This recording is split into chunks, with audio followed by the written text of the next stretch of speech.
Hi, I'm Lucy Forsyth. I'm a HR director for L3UK. So I support the UK division that sits across 5 different sites, and I also support the ICI division that sits across America, New Zealand, and Australia. I've been working in HR for around 16 years now, maybe just under 16 years. Predominantly worked with operations and predominantly in engineering, although I have had a couple of stints in professional services. I've always worked in generous HR, which is definitely where my passion is. But I have done some stints in operations and transformation as well. So I've learned out a couple of times into a bit more of a specialist areas. But yeah, that's a bit about me. Fabulous. So we'll start off with the lovely topic of day one rights. As we know, it's coming into force this year. It's thrown a lot of people off, and you couple that with NI increases, and we've got a lovely cocktail for employers to deal with. So yes. In your experience and what you've seen over the last couple of months, what you can see happening, what do you think the impact of that's going to be? There is still a lot up in the air in terms of what it means. And if I'm honest, what I think we're preparing for is the fact that it's probably going to mean a lot more detail around the probation period. So there's a strong chance businesses are going to extend that probation period and make it longer. There's a strong chance that they're going to give the businesses more rights during that probation period, because no matter how much you try really hard for the recruitment process, sometimes things just don't work out. And that goes both ways, both business and the employee. So I could see that happening. The other element of it, although we do have this kind of period of a 24 months when someone starts where employment law is not as strong for the employee in a bubble, you can let someone go after 2 years a lot easier than they can plus 2 years. Any good employer should absolutely still follow process of good practices in terms of employment law. So yes, it's easy, but you still have to do the right thing. And I would definitely see myself as an advocate of that. So it shouldn't change things too much as long as you're doing things right. And as you're being that good employer, it really shouldn't change the way you are today, because you should still be treating people in the way that we're set to by our employment law rights. What I can see it doing is changing our probation period process, if I'm honest. Yeah, that makes sense. With you said about process and still following process, do you think there's going to be a much closer look on who people hire? Because there's going to be an element of, once you've got people on board, you want to make sure you've got the right people on board. Do you think employers will start looking at how they assess and employ people? Yes, probably. Yeah, let's be honest, because obviously you've got to be a little bit more uptight to make sure you bring the right people on board so we don't have those problems. I think when it comes to sort of more technical roles where you need to understand that you've got the right person, that would be a lot easier to assess, because you can do your psychometric tests, you can do practical tests, physical scenarios of employees. It'll be around the behavioural stuff that I think will be more tricky. And that's often the behavioural stuff that you need to get HR more involved with. So that's going to be the more difficult stuff. And what I can see people doing is probably adding more layers of interviewing, which is not great, because let's be honest, as a candidate, you don't want to be going through weeks and weeks of interviews and meeting 5 or 6 people to answer the same question over and over again. And as an employer, I can assure you, we don't really have the time to do that either. But it's that balance off of making sure that you really tick every box, because you have some managers who are really panicky and uptight about it, and you have some managers that are easy about it. When the laws are harder to dismiss employees that haven't worked out, you're going to push everyone into that more uptight space. Yeah, that's fair. Do you think that people would be open to, because like in your situation, you might be looking at candidates from multiple different hiring managers who might even be on different time zones. Do you think that they would be open to, if you put a candidate through an additional cultural assessment so you can look at whether their characteristics match your culture, do you think they would be open to using those to guide recruitment? Or do you still think people are going to be wanting to physically meet candidates and have a look for themselves? Those types of tests are always really, really helpful. Definitely. And when you have them, you want to have to make sure you have a consistent process across every job. So that, and it needs to be sat alongside almost the business's values as well. So that it's relevant for the business, but you still want to meet the person. So when you've got that test, because typically what they will show is like your strengths and weaknesses, and they often will also give you questions based on the weaknesses, you still want to meet that person and see really drill into it. Because the weakness isn't a bad thing. It's just something you have to be conscious of when you're hiring them, that there might be an area you have to work on a little bit more with them. Yeah. With the market changes, obviously, as you mentioned when we first spoke, there's a lot of up and down. Nothing's really concrete or 100% sure. because you work across multiple different markets, have you noticed a notable change in any others, or are you thinking is the UK looking like it's changing the most? The UK is definitely changing the most, and we need to be careful. Bar a few countries in EMEA, we have incredibly tough employment law rights. We are far more, quite rightly so, in line with the employee than we are with the employer. I've worked across Southeast Asia. I work across Americas at the moment, Canada. They have nowhere near the level of employment rights that we have. So you could be in a business 25 years and you could be sacked tomorrow. It's very much in line with the business, not so much the employee in the other countries. So ours are a lot more complex, and they're only going to get more complex going forward. What would you recommend to employers who do work across multiple markets? Would you say everybody would be great to get in line with UK laws? Or do you think that actually, because we're so strict and because of the changing nature of everything, that it's actually worth keeping the UK in its little bubble for now? Keep the UK in its little bubble. That's the way we work at the moment. So I work across the UK, America. To be fair, Australia's not that dissimilar to us. They work in a very similar way, but it's just not worth it for America for them to align with us, because it makes things so much more difficult to make changes. Yeah, that makes complete sense.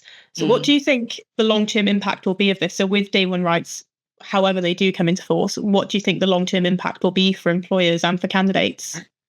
I think it will definitely up the workload in HR, if I'm completely honest. So I think recruitment processes are going to become more difficult.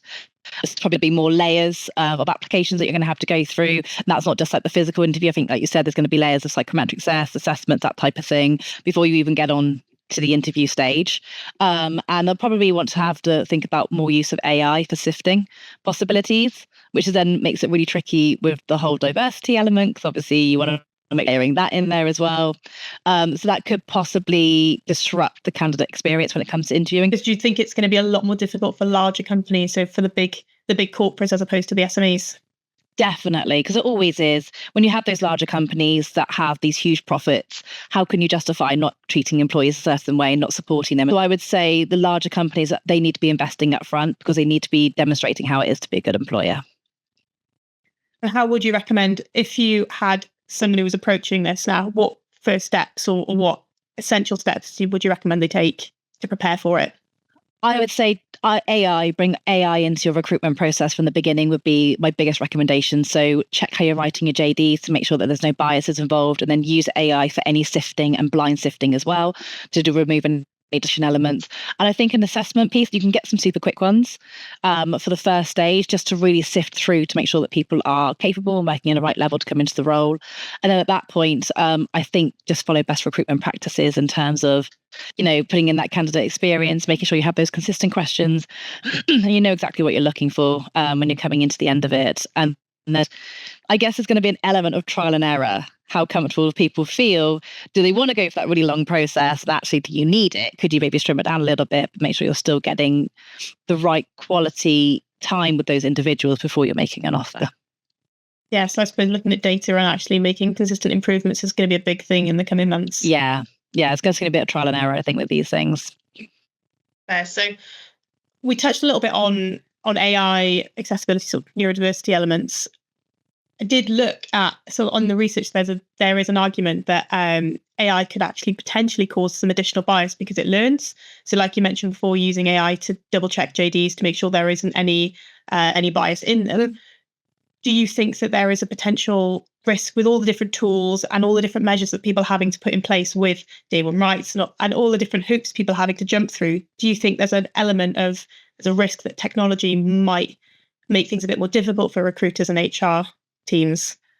So I think AI has been a fantastic intervention in the recruitment process, because it takes away human error, which, let's face it, is a thing. Whether you mean it or not, human error absolutely exists, and where we can automate, that's always best. But I suppose if we're starting to go the other way, where the computer's learning too much, it's other thing for itself, and potentially you're driving a problem. It's changing so quickly. You might find that today, in 6 months' time, it'll be completely different because things change so quickly. Yeah, as long as they don't take over the world, I'm okay with it. Yeah, absolutely. On the topic of neurodiversity then, so for us, like we mentioned briefly, really big topic for us. We're really passionate about it. So in your experience with the assessment processes that we have, we touched on it briefly around candidates going through different assessment processes. Have you found working or looking to find neurodiverse candidates in your talent pool, have you found that there's any particular types of processes that you've had to adapt to make sure that they're accessible to everybody? Yeah, so we do hire a lot of neurodiverse employees because we work in the engineering and tech sector. So we hire just the biggest brains that are out there to help us solve the most complex problems. And that comes with people on the spectrum, which is absolutely fine. It's not a problem at all. It's actually a brilliant thing. It often gives us, makes us advantageous in the market.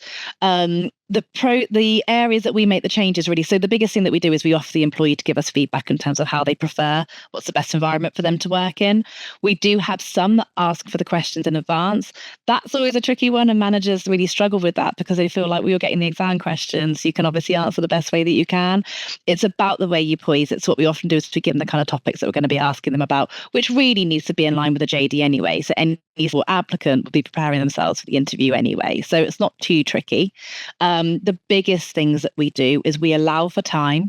So we give extra time if needed. We offer the opportunity to interview in person or remotely, which depends, completely gives them the opportunity to talk to us in a way that they prefer. And then we just make sure we offer reasonable adjustments. So, safe space, drinking water, we can leave the room for a period of time, that type of thing. So the biggest thing that we offer is just the opportunity for them to feedback. We are an inclusive environment. We have to be to make sure we have the best people come and work for us. So it's just about opening those doors for communication. And we do it really from day one. And we make sure that our talent acquisition partners are driving that in from day one as well. And I think by the time we get to the point of a face-to-face interview, they are quite comfortable to say to us, actually, I prefer to be online if that's okay. And with the way the world works today, that's really easy for us to achieve. There's loads of different things that you can do for people who might identify as neurodiverse. When you come to sort of pathways through assessments, do you think that if, like you mentioned, a neurodiverse person didn't want to say that they want to go down a different route or have those different elements of care taken, do you think that going through an atypical process would potentially hinder them? And so we need to make more efforts to make sure there's almost like multiple checkpoints that they can make choices and to go down a different pathway.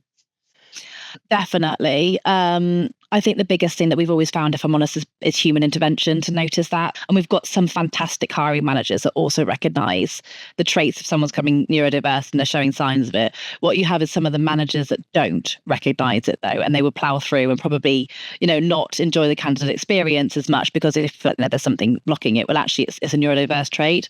So I think, offering an opportunity where there's kind of like more chance with the candidate and say, are you comfortable with the process? Are you happy?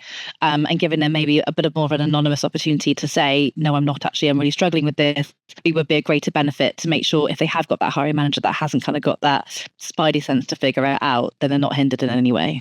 I think a lot of the time, what we've noticed over the last 12 months, there's been a bit of a shift in terms of people being a lot more accommodating for neurodiverse, people being more open about sharing that they might be neurodiverse.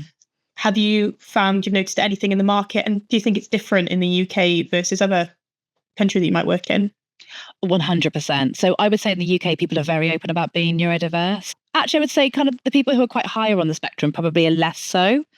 They're less open about it because it just doesn't really bother them. They don't really feel the need to get that out for yourselves because that's just kind of the way they're inclined. The people who are on the spectrum but maybe not in such a obvious way probably quite more open about it.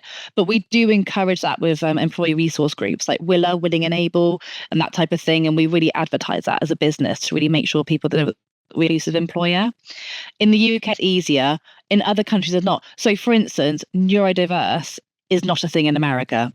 They literally have no idea what I'm talking about when I say about it. They're like, what? And I'm like, yeah, it's a thing. So, if you go on to explain it's ADHD, it's autism, it's that type of thing, they're like, oh, yeah, they do know about it. But it's really not a thing in America at all. And it's definitely not. And considering, we work in the same way, with the same country, but and they really struggle with it. And when they interact with employees over here that are neurodiverse and communicate in a slightly different way, they're so direct in their culture, they just don't understand. Whereas in Australia, it's known as psychosomatic hazard. That negative connotation against it. And there's a policy around it with the government that supports employees and supports the employer to protect employees from people in that way. So it's a very, very different angle on how they look at it. And it's not necessarily less inclusive to how it is in the UK, but it's done more from like a protective brand, whereas we're more from an inclusive brand. So absolutely, it completely varies. And I would also say Southeast Asia, it's not a thing. It's really not a thing. And if you were to say to someone, are you, do you have sort of like neurodiverse traits? They'd be like, what? And they'd probably find it quite insulting. So each country is completely different in how they approach these things. When you're planning out your recruitment and your assessment strategy, how do you take into consideration managing the overall company brand perception when you have such different cultures that you have to assess in?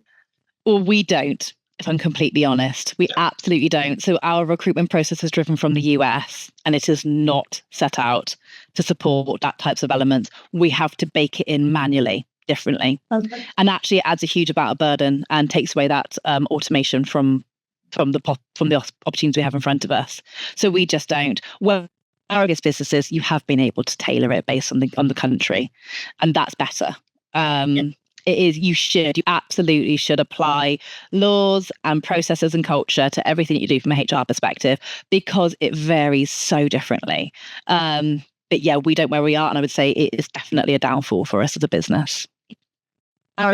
When you're talking about AI tools to automate, you kind of can't really do a lot of the automation because you're having to manually do lots of stuff. We do it, but we do it manually. Do you have the same cultural challenges when you're talking about just DE&I more generally and making it all accessible? I would say there's probably a lot more similarities there in that space, depending on the religion, I would say, of the country. So, for instance, Southeast Asia, you do not talk about DE&I because obviously they're predominantly Muslim, and it's incredibly different from a cultural perspective over there in terms of how women and men work and how they identify gender-wise sexuality, all that type of thing.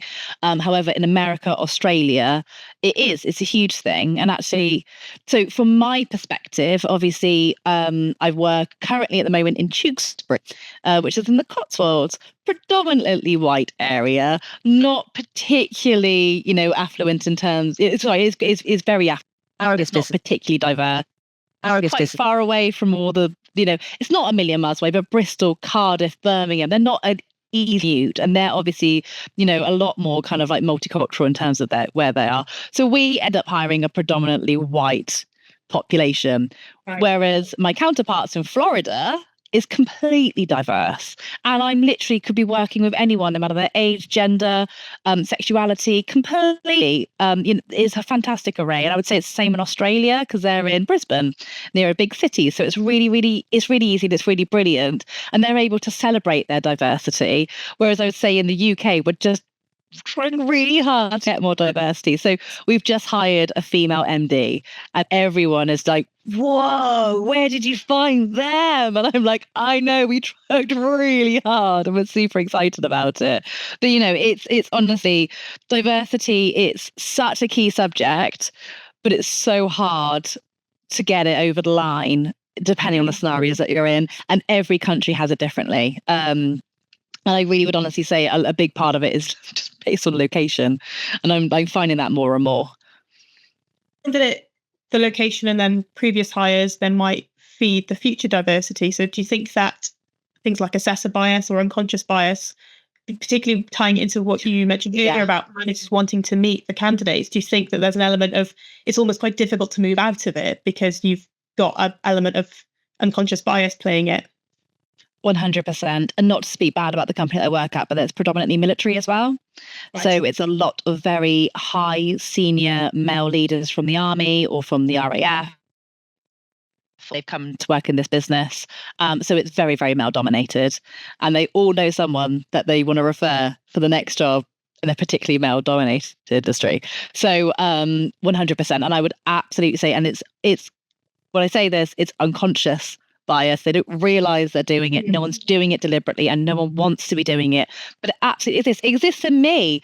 I absolutely have an unconscious bias, but I just know what it is. So I know that I test myself. So yeah, it absolutely exists. We should do everything we should to avoid it. But also the biggest thing I would say is just training. Actually, just training on it. And like the only reason why I know I've got an unconscious bias is because I've had training and I've looked at myself in the mirror and realized it. Businesses just need to make sure they educate people around it. Do you think part of that is maybe a greater exposure? Do you think having more things like open days or assessment centres where rather than having a smaller candidate pool, maybe people can meet a much broader spectrum of candidates? Yeah. Help? Yeah, 100%. And definitely when we've brought female candidates, I would say in, there's always been reservations at the CV at first. And then when they meet them, it's fine. They're like, oh yeah, actually, no, it's really great. It's like, you shouldn't have had to do that. That person actually is still really, really capable of doing their job. But yeah, no, I would say assessment centres. We've just managed to get a couple of female engineering graduates, which is amazing. First time in 3 years. So we're really super excited about that. And they've come in and absolutely, demonstrated how critical they can be. And they've really doing a fantastic job and showcasing themselves. So yeah, I think more assessment centres and chasing more diverse people in those assessment centres, and putting more people in the front line to make those decisions as well.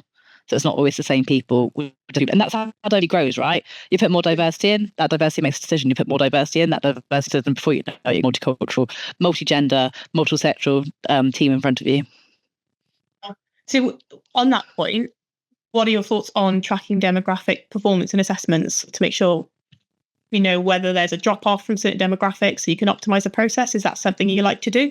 It's so important, and we haven't got that right now. I beat the drum on it constantly. I want to know what location are people, when people are looking at our applications, when are they dropping off?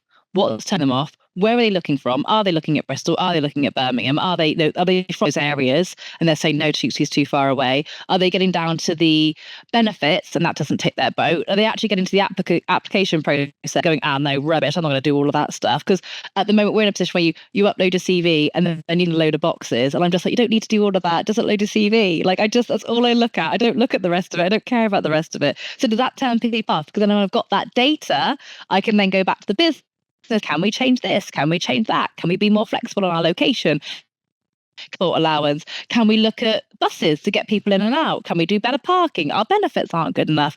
That data is absolutely critical to making decisions.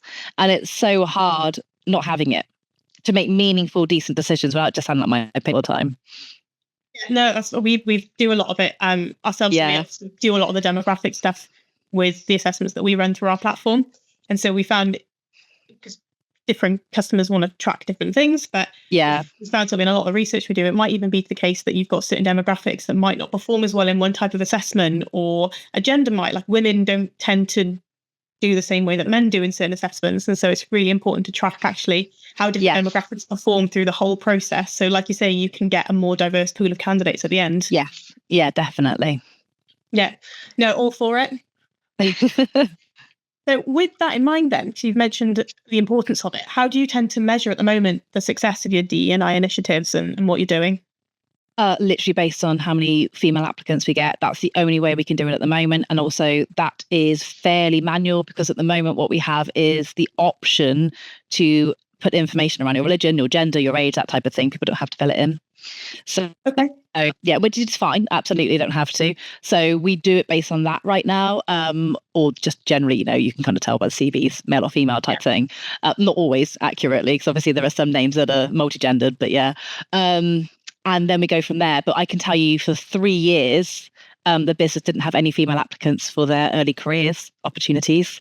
And then the 1 year we had like 4, but because at that point in time we weren't able to hire dual nationals, we couldn't interview them. So we had entire boy candidates, entire boy assessments, entire male not boy, entire male hires. And this year we managed to get 2 in.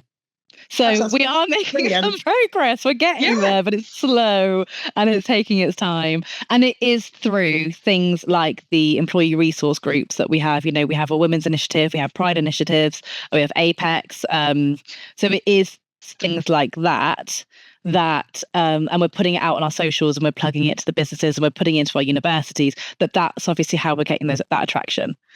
People are wanting to come and look at us, and diverse groups are looking at us a bit more, because it's not just men in army clothes on all of our advertisements. So that is how we're doing it, but it is taking its time. It is slow.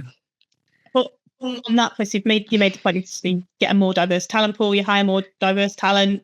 They then hire more diverse talent. So on that point, do you think D&I ties in a lot to future-proofing a company and making sure you're hiring to future-proof by expanding that? It's not just about it's nice to have a diverse group.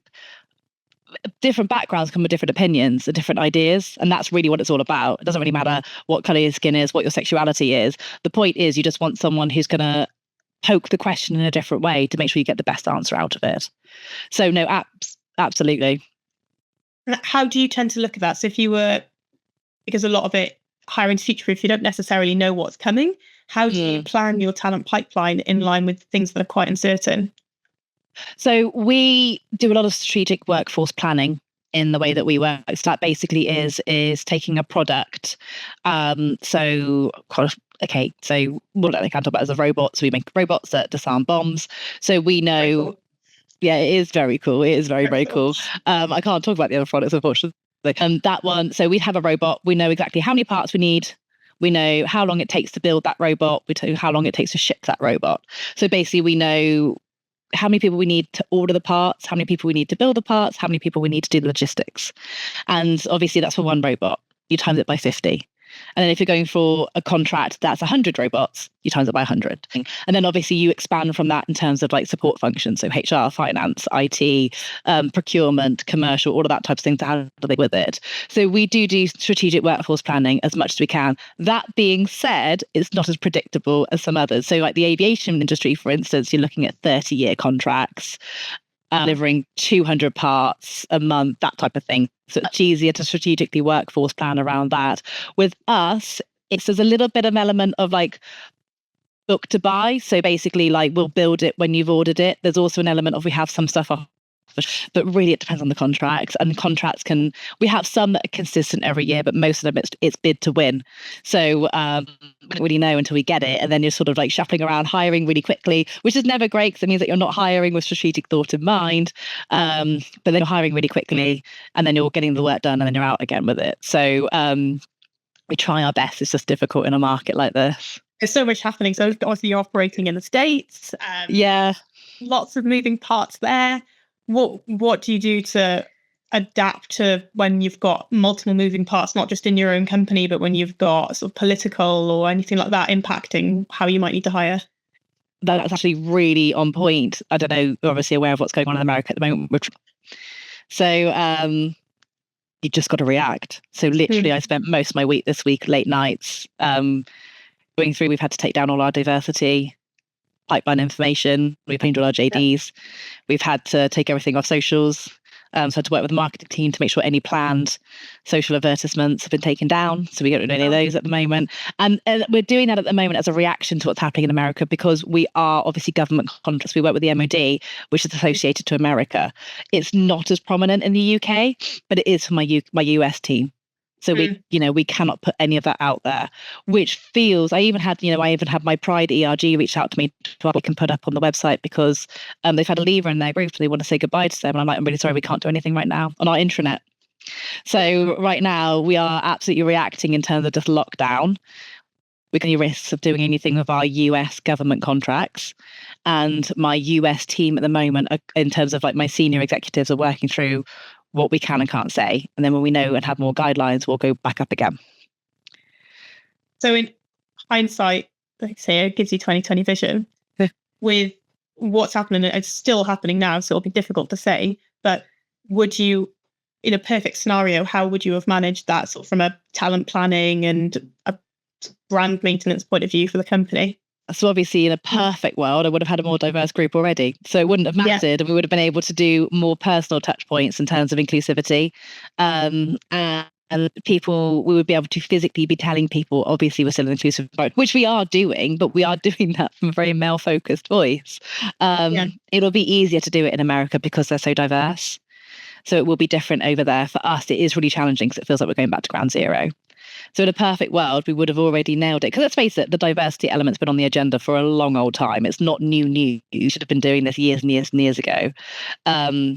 Other companies are, and it won't be impacting them as much because they're already there. They're already doing a brilliant job with it. $1 million question. Oh, no. Yeah. Given everything that's happening, so we've obviously spoken about neurodiversity. There's loads happening with D&I. There's loads happening in the States. Loads of moving parts, and you work across multiple markets. With all of that in mind, what do you see happening for the rest of this year? So if you could take a crystal ball, and if we were talking in December, what do you think that we would be talking about? And what do you think would have happened? Sorry, that question again. So it's just with everything to do that's happening. Obviously, you're dealing with loads of moving parts. If we spoke in December, what do you think we'd be talking about, and what do you think will happen between now and December with everything? I think if we spoke in December, I probably would have been celebrating the small increments that we've had in regards to our diversity move and been telling you about what our plans are for 2025. So we are looking to do more training with women to give them the more confidence around imposter syndrome, interviewing, menopause, sort of women lifestyle, health challenges that we can have and like dealing with it in the workplace. We had all of that on our agenda. That was all planned. We just launched a benefit called Fertility that supported women with fertility issues or menopause. So we were making huge strides to make it a more inclusive environment. And I would have been talking more about platforms that we wanted to partner with, that type of thing. I don't know if we're going to be able to execute any of that this year. So we're now changing our focus to a more internal piece. So we're going to up our women's network skill. We're going to do more off-sites and get-togethers internally to support people. And we need to look at our early careers platform, because that's probably the best place to build diversity, is, start from the ground up and bring people in and change the culture from that way. But at the moment, we don't know. We're going to have to get our brains back together to figure it all out. Yeah, no, that's a fair answer. So yeah, sorry. No, on a less politically driven topic. Yeah. When there's a little bit, less all up in the air. What are your thoughts on remote versus flexible versus people being told to get back into the office? How do you think that's impacted TA and recruitment? And so, look, I currently work for a business that when I started were like, we don't care where you work, just as long as you do your job. And then in July, L3 Harris as an entire entity made the decision to go back to 5 days on site. And I worked for 2 months. I spent most of that time in America fighting the fight that hybrid is the way forward, not 5 days, to secure 3 days a week for the UK and Australia. And then I had to go back and tell my site that we're now 3 days on site, of which my executives, my peers, were all like, oh yeah, 3 days, that's not a problem. It was a problem. I think it might be a problem. They're like, no, it's not a problem at all. Our attrition bumped up to like 25% from about 8. And I literally sat there like, you didn't think it would be. It was awful. And actually, it's really, really sad to be like saying to mothers, just to be clear, I'm a HR director for a multi-billion-pound company. I work across 3 time zones. I also have a 3-year-old and a 4-year-old that want my time. I also love exercising and walking my dog and being a human and having, a fairly reasonable mental health. So actually working from home massively supports that. And having to sit across the table from people and say, no, I'm really sorry. I do appreciate that you have to drop your kids. So we do also need you in the office that day. So you're going to have to do one or the other. You can't do. Right. It's really difficult. Yeah. That being said, on the other side, I actually am also someone who's in the office and loves being around, the social side, catching up with people, seeing people. When we were 3 days a week, there were people that I'd never seen before. Yeah. Suddenly we're back in the office. I'm like, oh, I knew you have. Yeah.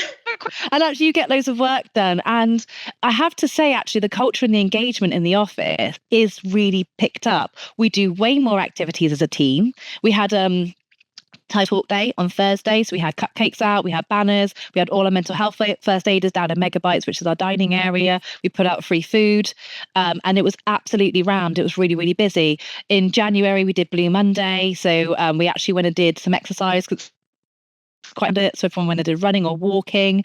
And some people, we bought a company that brought some dogs in, so everyone met the dogs. So, we would never have done that before because there literally wouldn't have physically been people on site. We did everyone bring your plate to work for Christmas party. So everyone brought a plate to the Christmas meal and there was so much food, it was heaving. We wouldn't have had that before. So I'm so mixed on it because it was a real challenge to do that overhaul. We definitely lost people because of it. And we're in the typical where you can work remotely. So for instance, like the more finance roles, the IT roles, people who can really work anywhere in the country to do what they do and they don't need to be on site for it. We lost a lot of those people and that's such a shame. And it's really hard to read. People are like, yeah, that's great, but I don't want to be on site for this job. It doesn't help with neurodiversity as well. People who predominantly like to work from home and not want to be around others. That being said, we are lucky that we have areas in our site where people can actually go and lock themselves away. It's a bit of a shame that you've got to drive all the way into the office to do it, but you can work quite an isolated manner. So it was really, really hard. It was really hard to sit and understand people's personal situation and try and relate to them and be like, I get it. I'm that way as well. And it also wasn't our choice, which makes it really, really hard because it's someone else's decision that we're enforcing.